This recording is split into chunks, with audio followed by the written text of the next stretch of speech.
Hello everybody! Welcome to Vesper's Retro Reviews! I'm Ramses. And I'm TheVespor. And today we're going to review one of our favorite movies growing up, Pee Wee's Big Adventure! Released in 1985, starring everyone's favorite, Pee Wee Herman. Pee Wee's Big Adventure is a first of 3 movies involving Pee Wee Herman. So you may all be wondering, how did Pee Wee Herman become so popular? Well, there was actually something before Pee Wee's Playhouse, and there was something before Pee Wee's Big Adventure. And Vespor, why don't you tell us what occurred to bring on this movie, Pee Wee's Big Adventure? Well, you see, Pee Wee's Big Adventure came about because of the Pee Wee Herman show, which was developed by Paul Reubens, who is the guy that plays Pee Wee Herman. And it aired in February 1981, and it was on HBO, and it was actually quite a large hit. So they thought, in Hollywood time, since this was 4 years later, they're like, hey, that was such a big hit back then. Let's make a movie. Pretty much, yeah. So the character was a hit. It was pretty much exactly what you're going to see in the movie we're about to talk about, where he's an adult, but he's really childlike mentality, and he gets away with a lot of stuff. So they're like, let's make a movie out of it. Why not? It's a fun character. And thus, Pee Wee's Big Adventure was born. Warner Brothers approached him. And why don't we give a little more history of how the script came to be. So yes, you might have heard of this name. He picked a director, Tim Buton. Yep, that guy. And this is one of his first big movies, believe it or not. One of the things growing up that I didn't realize was that this was a Tim Burton film. I mean, you come back, you look at it, and you're like, what? Tim Burton did Pee Wee's Big Adventure? And then you rub your chin and go, wait a second, this has Tim Burton written all over it. Absolutely, yeah. When you realize, like, oh, that makes sense. And another note we should make is the music was done by another famous musician who's connected to Tim Burton, and that would be Danny Elfman. He does a lot of the soundtracks for Tim Burton movies, and you're going to hear a lot of familiar music tones with the soundtrack of this movie. Oh, absolutely. And you know what? The soundtrack helps make this movie excellent. But before we get to the movie itself, always look at the cast, because you can't have a movie without cast members, and there was some interesting cast choices in this movie, actually. Who starred as Pee Wee Herman? We already mentioned it. That would be Paul Reubens. That's right. And Paul Reubens is really just famous for his Pee Wee Herman character, and that's nothing to be ashamed about. It's one of the coolest characters ever if you grew up in the 80s. So yeah, he had a very big run. Nothing to be ashamed of. Of course, he didn't have the best Hollywood story after this movie happened. The whole fact of the matter is, he always showed up from time to time. Paul Reubens actually was involved in a lot. Like, he was actually in the movie Buffy the Vampire Slayer. And he was also in Mystery Men, as well as The Spleen. And don't forget, in Batman Returns, another Tim Burton movie, everybody, he was the father who rejected the Penguin. Fact of the matter is, he's actually done quite a bit. Yeah, he does a lot of voice work also. He hasn't gone away. Yes, the Pee Wee Herman character is not as prominent as he used to be, but Paul Reubens is still with us in voice work and other cameos. So that's the star of our movie, but you need some co-stars to go along with your star. And he has a girlfriend in this movie, Dottie, and she's played by E.G. Daily. She's actually famous for one important role, and I think everyone also who grew up in this time period will recognize she was the voice of Tommy Pickles on Rugrats and its spin-off sequel, All Grown Up. And she was also Buttercup on Powerpuff Girls, so you'll definitely recognize the voice. You might say, where did I hear that voice before? That's where you heard the voice. And she fit the part perfectly. I thought she was a nice girlfriend, played off of Pee Wee's quirky personality perfectly. And then we got, for every movie, you need a villain. And in this one, you have an interesting one. It's going to be Francis Burton. He's played by Mark Holton. Again, not a big actor, but again, he's another one of those you will recognize him. It's like, I've seen that guy before. Where is he from? Well, anyone who grew up in the 80s, I'm going to keep using that term. He was Chubby in the Teen Wolf movies. Remember those with Michael J. Fox and its sequel? He was Ozzy Jones in Leprechaun, though some of you might have seen him in other shows, such as A League of Their Own in 1992, The Little Giants in 1994. And he was also in The Naked Gun from The Files of the Police Squad as a support character. Yeah, so, I mean, yeah, it was really he didn't disappear. He's sort of like Paul Reubens. Probably one of the best parts of this movie, the Francis character. And then we're not going to mention every other character, but we'll just quickly go through. We meet Simone, who was played by Diane Salinger. He also met Large Marge, which was Alice Nunn. But one other character that's not really important is a reporter you see, and that's actually Phil Hartman. So we're not going to mention all of them, just realize there's a lot of supporting characters that'll show up. Should know that the movie was actually very successful. It actually only cost $7 million to make. That was the budget of the whole movie, and they wound up making almost $41 million in the North American market. So, it did pretty well, and rightfully so. It's a fun movie. Everyone in the family will enjoy this. And without further ado, I think let's get this review started. What we're going to start with in this wonderful movie is a bike race, the Tour de France, but you know immediately that something is absolutely wrong here as he's riding to the finish line. There's absolutely almost no one there. And then, of course, this is a dream. He does a come from behind victory, and they're getting ready to give the trophy. And guess what? You hear a bell ringing, then everybody runs away. It was actually an interesting effect. You know, some movies will do the dream sequence where, you know, it goes all wavy. This one, it was like the dream sort of acknowledged that he was waking up and they all like deserted him right as that was about to happen. I thought it was a cool effect. That was probably a Tim Buton decision. I thought that was actually pretty cool. So this will lead into the actual zaniness of Pee Wee Herman as he gets up and you see toys and other things about. He plays with a few of them. And then you get downstairs and you get to see one of the best Rube Goldbergian machines ever making him breakfast. I mean, look at this. Can you see all this zaniness going on right here? And the best part is they have a Danny Elfman theme, which is called the breakfast machine, and it is so perfect. When this song is playing, while this machine is doing all this crazy stuff, it is the best moment. The song's so catchy, it's fitting to everything going on, it's building up the moment, and then you're like, what is this machine doing? And pretty much it's just making him a simple breakfast is what this thing is. The most important part of any morning breakfast is Mr. T's. Oh, yeah, that's right. So after the machine does all this stuff, Pee Wee amazingly has his whole breakfast on the plate. We don't know how that happened. They didn't really show it being formed there. So then on the table there, you see our favorite icon, Mr. T, grinning at him on a box of cereal. And this was a real cereal, folks, by the way. And what does he do with the cereal? What everyone should do with Mr. T's cereal. He pulls it right onto his breakfast. That's right. And the funniest part of this is he doesn't even eat the breakfast. He has like a bite or two of the Mr. T cereal, and then that's it. He went through this whole process to make this gigantic breakfast, and he has like 2 pieces of cereal on top of it and walks away. Like I said, you get a feeling from all this that Pee Wee is actually an inventor, and you see it more when he walks outside, has a old diving bell suit, turns it on, and waters his lawn. Oh, yeah, right. He has to warn the neighbor. The neighbor, I'm about to water the lawn. And he's like, okay, Pee Wee, and he locks up, and then he turns on the crazy device, and the water starts just shooting randomly everywhere. Yeah, great stuff. But so after he waters his lawn, folks, he heads right on back to his secret shed, which has the most intense security system you've ever seen. Yeah, he lifts a panel in the house, he's typing in things, and he has another secret compartment that opens up, and it's all locked. Yeah, it's like, wow, what is in there? And we find out it's the object of the movie, the MacGuffin device of this movie. Pee Wee Herman's bicycle, this red and white, 50 styles, over-exaggerated, ridiculous bike. It's cool. Hey, I'm going to say it's a cool bike. This is where we finally meet the villain, Francis. Mark Holton, and he is so perfect in this role. Fat, oversized, rich, spoiled kid. It's like, oh, the 80s. Oh, I can't stand the 80s. There you are. Exactly, because everybody that was evil in the 80s had money. Today's his birthday, and guess what he wants? Pee Wee's bike. And why can he have Pee Wee's bike? Because his dad said he could. Because, of course, Pee Wee's not giving his bike. He hates Francis. That's the bully, pretty much, to him. And they get into an I know you are, what am I type of thing. They get into a whole yes-no argument, and it's very childish. But it sets the tone for the movie. Pee Wee's going to be a childlike and, you know, acting in an adult body, so it's kind of cool. Francis can't take no for an answer. He wants it.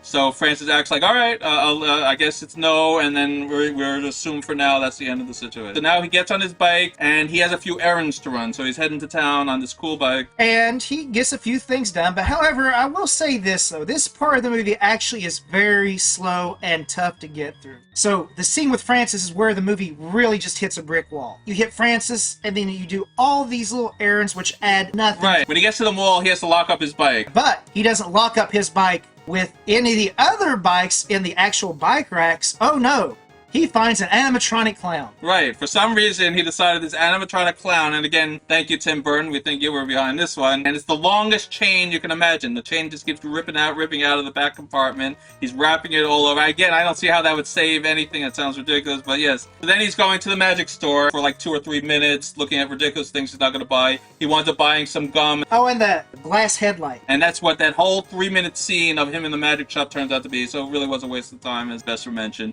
He comes back, he sees the bike is there, he pats on it, and he wants to get one of those loud auga horns. He's going to meet his girlfriend, Dottie, and she, of course, works at a bike shop, because why wouldn't she? Bike-related, so there you go. And she's infatuated with Pee Wee, and Pee Wee, in his childlike self, doesn't realize that she's coming on to him the whole time. And what happens now? You go back and you find the chain is gone except for a few bits and pieces. Nobody saw anything. Yes, there wasn't a lot of video cameras back then. Yeah, how are you cutting all these chains for minutes upon minutes of time while he's in the shop, and everyone's walking by just watching someone cutting a chain, and nobody is doing anything about it. So either they didn't care or really everyone was oblivious. And this is where Pee-wee freaks out. Yep. And And then he blows his horn, and the whole place, oh! he actually goes to the police to try to get help, desperately much so. Right. And you know what? They tell him that they can't help him. But the nice police lady looks to him and says, you know what I'd do? I'd go back and retrace my steps. He thinks back to what happened earlier that day, and guess what? He talked to Francis to say he wanted his bike, so of course Francis had to do it. So immediately he charges. Runs right into Francis. Yeah, this is actually a funny moment in the movie.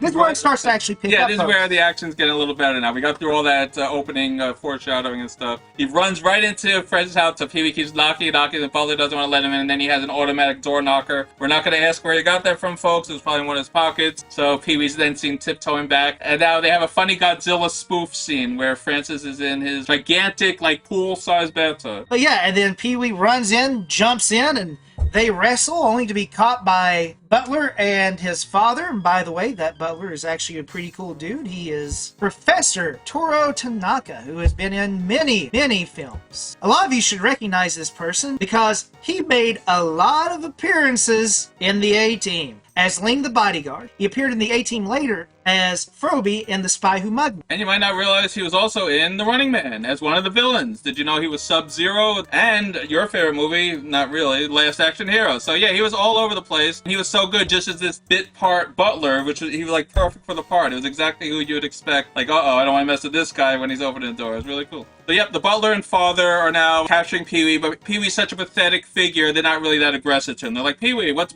going on? Pee-wee's trying to convince the father that son Francis stole his bike. Francis gives the innocent, batted-eyed look to his dad. What? I have everything I want. I would never steal his bike. And then Pee-wee, how can you accuse him without any evidence? Well, I don't have any evidence. And then he's like, well, I want you to apologize to my son, and then we'll forget this all happened. So he gave each Francis and Francis' dad a piece of gum. Francis' dad chews it, and his mouth is on fire, and then Francis' mouth starts to have ink, and that's how Pee-wee gets his revenge on them. But he knows something's going on. He doesn't know it's Francis yet, but he knows that somebody knows what happened to his bike. So he's going to hold the meeting of all meeting with everyone else, because he already accused Francis, and Francis said no. So now he's going to accuse every other person that he knows in the town in this gigantic, horrible meeting that he's about to throw. And it's obviously one of those things to show that he's going mad with grief because he can't find his bike. This bike meant everything to him, even though he actually has a girl who really wants him. So yes, it's the longest meeting in the world, and a few hours in, finally his friends are like, Pee-wee, we've been here forever. Where are you going with this? And Pee-wee's going crazy. He's accusing everyone, and he pretty much just tells all his friends, I hate you, and this is terrible. Everyone leaves. He even insults Dottie. So now Pee-wee's in this horrible black cloud. The meeting went terrible. He lost his bike. So yeah, he's walking in the rough areas of this town. Oh, covered in rain, so yeah. it makes it even more. Right, it's all dreary, and it's all Tim Burton. Again, you can see all the Tim Burton stuff here. So then 4 guys come over to mug him, and this is great. He just looks at him and goes, hey, give us your wallet. He's like, and they all freak out and run away. So yeah, it's great. It's a lot of fun. The point of him being in this area town is he's going to a fortune-telling psychic named Madame Ruby, and he's desperate. Hopefully Madame Ruby, who of course, we all know psychics are a con job, but he is so desperate he'll even take the advice of a psychic. Walks in here, and she's already conning him, grabs his wallet while he's not looking, and she pretends to turn the magic bowl on, and she's really just looking through his wallet. And of course he has pictures of his bike in every single page of his wallet. I mean, she just runs him good. And by the way, her taking this wallet actually does come up later in the movie. Yeah, that she pretty much figured out that he's looking for his bike because that's every picture of his wallet. But she's a con artist, so she has to come up with a quick answer. Where's the bike? Where's the bike? So she's looking all through the windows and at things in her place, and then she sees Alamo, that's where it is. By the way, when he says Alamo, it actually says Al and Mo's. Basement, yeah, she sees the word basement. And he's like, oh my god, thank you so much, I'm gonna leave right now. So that's it, he has his mission now, his big adventure. Is to get to the Alamo and go to its basement. Right, San Antonio. So he's in California, we assume, because everything seems to be California related. He has to get all the way to Texas now, and he has no bike, he has no money, he has no way to get anywhere. So he carpetbags it. Yeah, he does what anyone else in the 80s would do. Throw your thumb out and start hitchhiking, and this is like the longest hitchhiking routine ever. He's hitchhiking, no one wants to pick the guy up. He's hitchhiking. Hours must have passed. Finally, a car stops for him. And it's Mickey, played by Judd Omen. And he's your typical 80s convict. He broke out of jail. Oh my god, look at me, I'm a bad guy. But, of course, Pee-wee gets along with everybody, so they get along great as they're driving along. And the best part about it is that he's telling this story to make it seem like you understand what he's doing. So this guy's probably a murderer, in all honesty. Right. Scum of the earth, but, Pee-wee being Pee-wee, he's like, hey, this guy is great. He's even got on the handcuffs. Right, he's still wearing the handcuffs, which is so funny. And Pee Wee, being the naive guy, he's like, whatever. So they're about to get pulled over by the cops, and then Pee Wee does another 80s gag, put on a quick costume. So he puts on a female costume, he's wearing a mustache, I think, or something, and they con the cops as if they're a married couple, with Pee Wee showing off his outfit to the cop, who thinks she's a beautiful woman, of course. By the way, they're only going to bring up one thing about this film that even both me and Ramses both agreed on they couldn't do to this day. The cop had Pee Wee get out of the car just so he could admire her. Yep, exactly. And it's sad we can't do something like it. It's such innocent fun. I mean, come on. It's so silly and fun. And it's going to happen to Pee Wee Herman in drag, really? I mean, come on. So Pee Wee's like doing his whole feminine stuff. He's showing off. He's doing a little spin around, a curtsy. And he's doing it technically while it's supposed to be right in front of her husband. Right. He is dressed up as. So I'm like, if I was a husband, I would have probably been going to jail. But we liked it. It was fun. That's how he gets away from it. Pee Wee and Mickey are getting along great. So Pee Wee's taking over the driving now, and sky is turning dark. It's nighttime now. Mickey's fast asleep. This is another iconic moment that a lot of people will probably remember. All the signs started to have weird arrows show up on them. Little curvy arrow, and then he starts to like spin the wheel a little bit. And then you'd have squiggly lines that circle into each other, and then he's really spinning the wheel. And then you have one that goes all over the place, and he goes off the cliff. By the way, Mickey's sleeping soundly during all this until Pee Wee wakes him up. Shaking him to wake him up while they're falling down. And they are obviously falling for a very, very long time until Pee Wee goes, hey, this is convertible.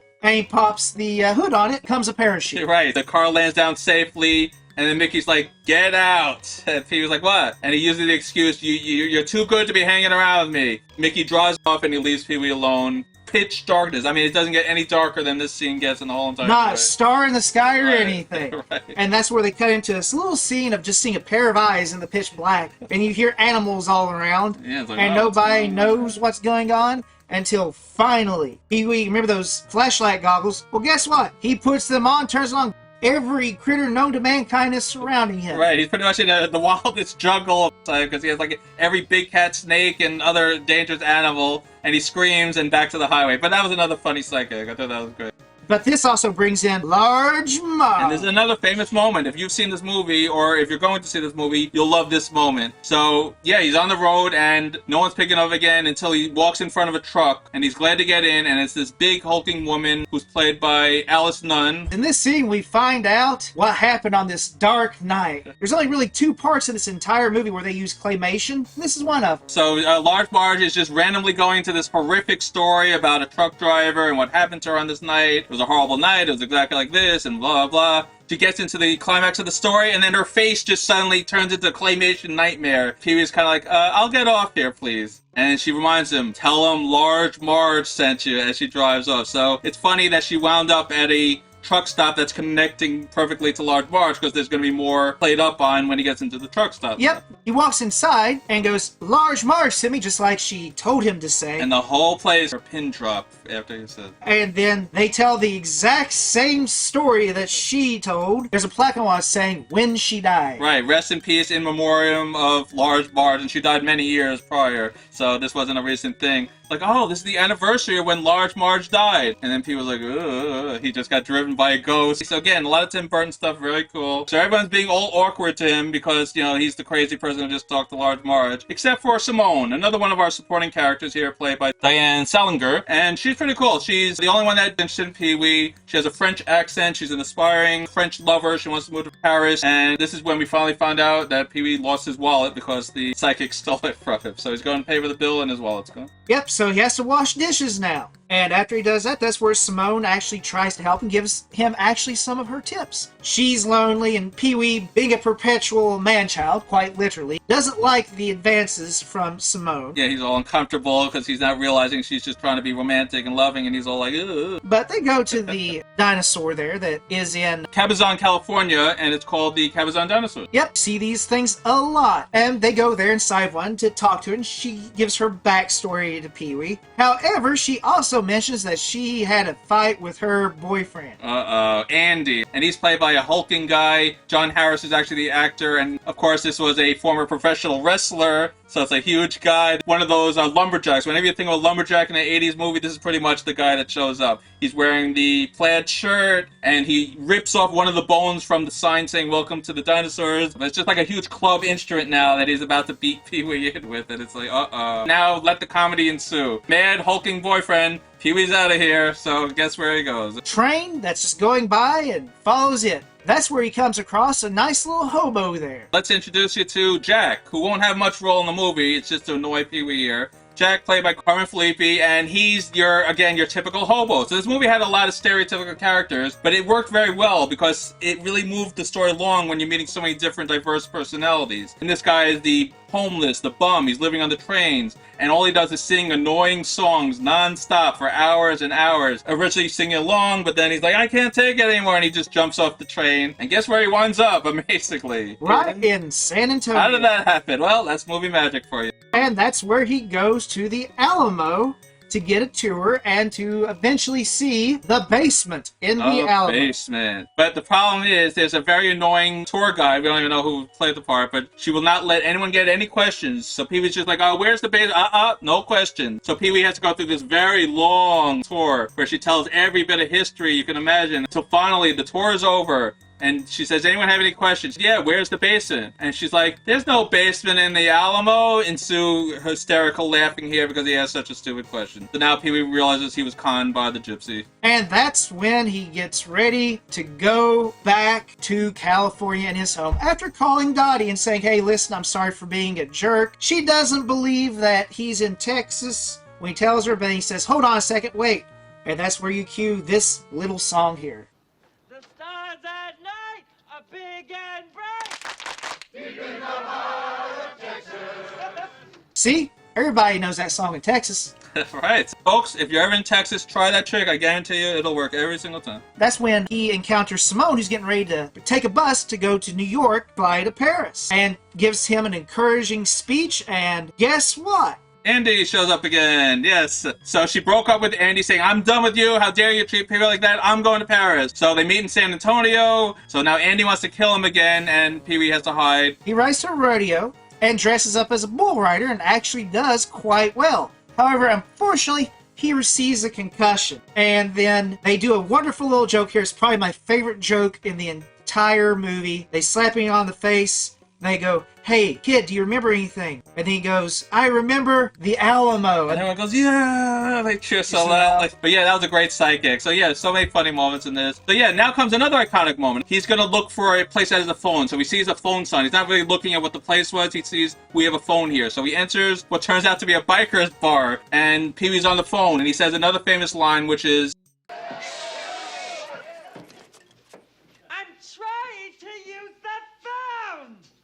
and everyone gets furious. How dare he in their domain tell them to shut up? So they were called the Satan's Helpers. That's right, TheVepsor. You know, this was totally not a jab at the Hells Angels. No, definitely not. They're about to pound them a new one. So they threatened all these things. "Let's rip them apart, yeah. Let's do this and this, yeah. And then we'll do this, yeah." He was like, "I'm out, you let me go." No. And then one of the girls say no after I'm done with him. But this leads into the wonderful scene that a lot of people remember from this movie of him dancing to the song Tequila in a pair of platform shoes. That's right, and it's a great moment. I mean, it's such a Pee-wee thing. He's about to get beat up, and he's all like, "Wait a minute, please let me do my last request." I'm like, "All right, we'll give you a last request." And his last request is to dance to a song. So yes, after the dance ends, he gets their support. Then they sit there, they congratulate him, say good luck, and they give him a bike, which is strange. They send him off, but unfortunately, Pee-wee's riding a motorcycle, not a bicycle. Right. So he ends up driving right through a sign. And he's knocked out cold, and then cue ambulance, and here we go again. He's injured again. By this time, there's been 3 dream sequences, and this third one is about his bike being torn to pieces as clowns try to put it back together and fell miserably. Another character there is Francis dresses the devil, and then the doctor takes his mask off and it's another clown. So yeah, it was crazy stuff. Again, Tim Buton all over this film. But you know what? When he wakes up in the hospital, he sees on a TV that his bike is there and it's going to be used in a movie. Wow! So guess what? He didn't need to go to Texas in the first place. He just needed to go to Hollywood. He was in California all along. What's he doing in Texas? So we do see a little little bit more Hollywood magic going here because he's supposed to get wired money. It should take him,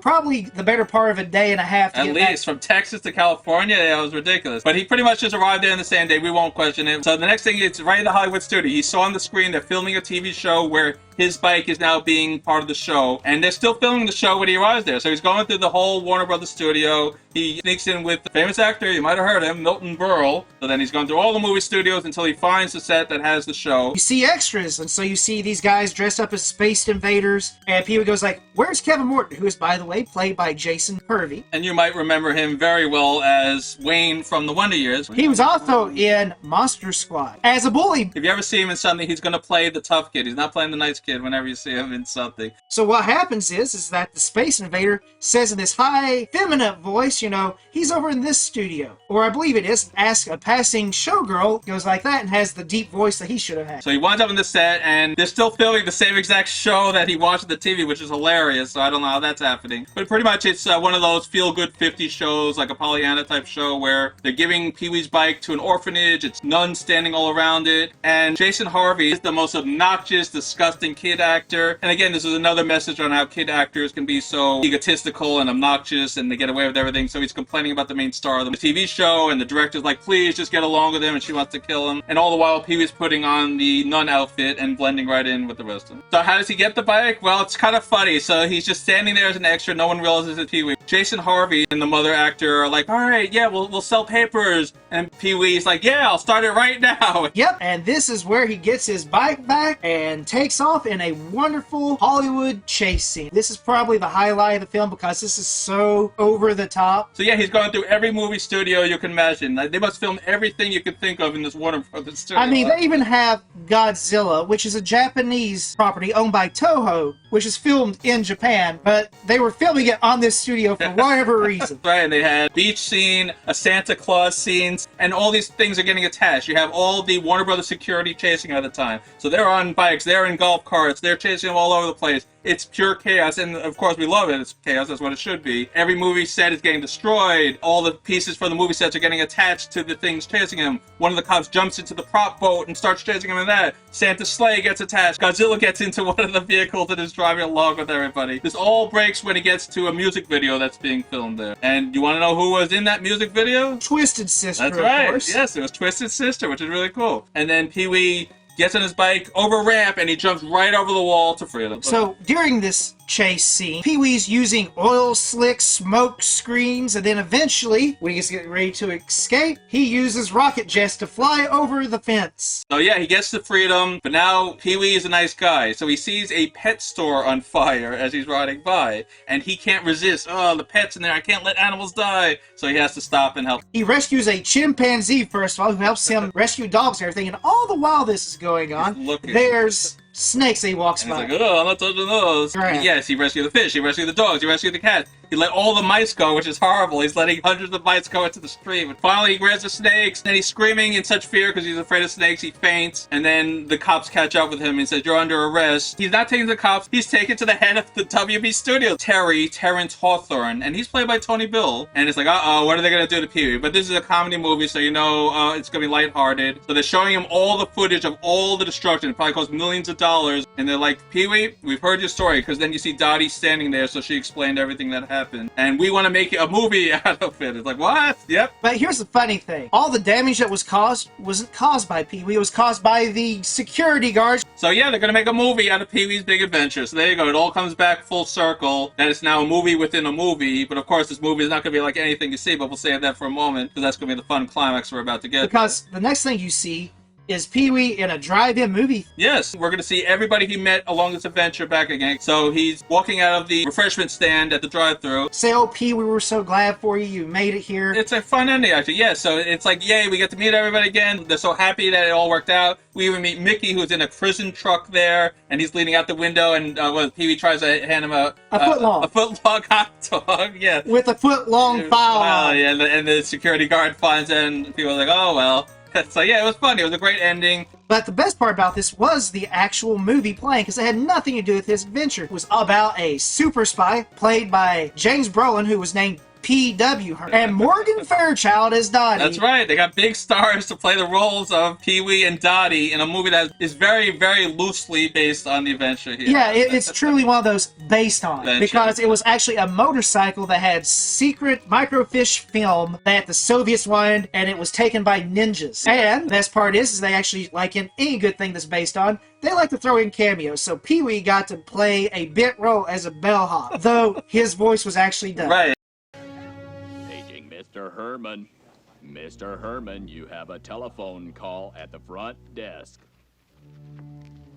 So at least his head got into the movie, but not his voice. But you know what? There's actually one thing left undone in this entire movie. What happens to the bad guy, Francis? That's right. Did Francis get away with all this? Well, it looks like he is. He shows up with all these news reporters. Francis is bragging that he was behind it all along, which technically is true. He was behind it, quote unquote. Francis is like, Pee-wee, let me show them on your bike. You're not going to deny this, are you, Pee-wee? Pee-wee thinks he's like, no, by all means, get on the bike, by all means. So Francis, who's never been on the bike before, has no idea. He pushes a button, and boom, he goes flying into the air, one of those eject seats. That's our last power-up that we'll see of the bike. And then Francis gets his, and then we can leave happily ever after. But no, we can't leave happily ever after. There's one more thing we got to finally conclude here. Remember all the build-up and sexual tension? Dottie, well, guess what? Pee-wee finally accepts her love and affection. And then she's like, this is the best ending to a movie. Pee-wee, don't you want to watch the rest of the movie? I don't have to see it, Dottie. I lived it. And then they show their silhouettes riding away on the big screen. And that was Pee-wee's Big Adventure right there. So now, as always, we're going to give our full review ratings here on a scale of 1 to 5, with 5 being the best. And as always, the star of our program here, Vespor, gets to start things off. So here you go. As I should. Now, I'm always going to be a little bit more into a lot of these movies. Movies like this, I tend to like a lot more than Ramses. So,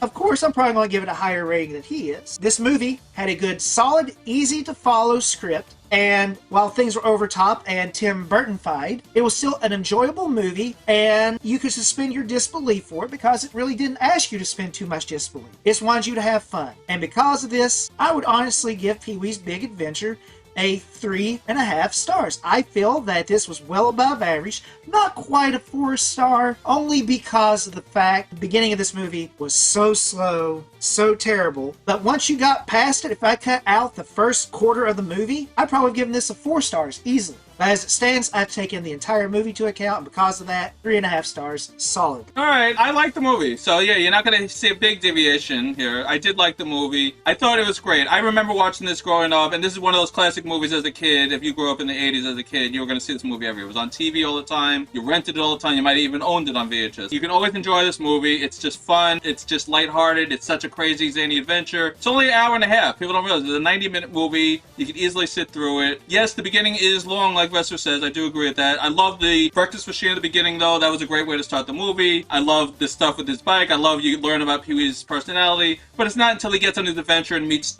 guest star after guest star after guest star that the movie becomes fun and becomes a nice little package. And then the Hollywood studio set ending, that's such a great ending to a movie. So yeah, I love the music in this movie. That's something we didn't talk about too much. I think Danny Elfman's soundtrack is superb. It really just adds so much. I think every actor and actress who showed up in this played the part so well. It was like perfectly cast. Tim Burton's touch on this, it added such a weird take on it, and I think you needed that. If this didn't have Tim Burton, I think this movie wouldn't have been as good as it was. You have Large Marge with her weird claymation, you have the wacky and strange surreal dreams, you have all the things this bike can do, and you have the twists and the turns. This needed Tim Burton. I'm going to give this movie 3 stars. So not as great as Vespor, but it's a 3-star movie. It's definitely better than average. It's something you can show kids of any age. It's a great movie. Paul Reubens as Pee Wee Herman really came to his own, and I can see why he was so popular and had his own TV shows, and he lasted a long time. He deserved it. This was such a great portrayal. Definitely check it out if you haven't. We hope you enjoyed our review. By all means, please let us know your feelings on Pee Wee's Big Adventure. We want to hear what you have to say. Do you love it? Do you hate it? Do you think we missed out on something? What was your favorite moment of it? Let us know. It's what the comment section's for. As you all know, please like, subscribe, and ring that bell. And that's it for this episode of Vesper's Retro Reviews. Goodbye, everybody.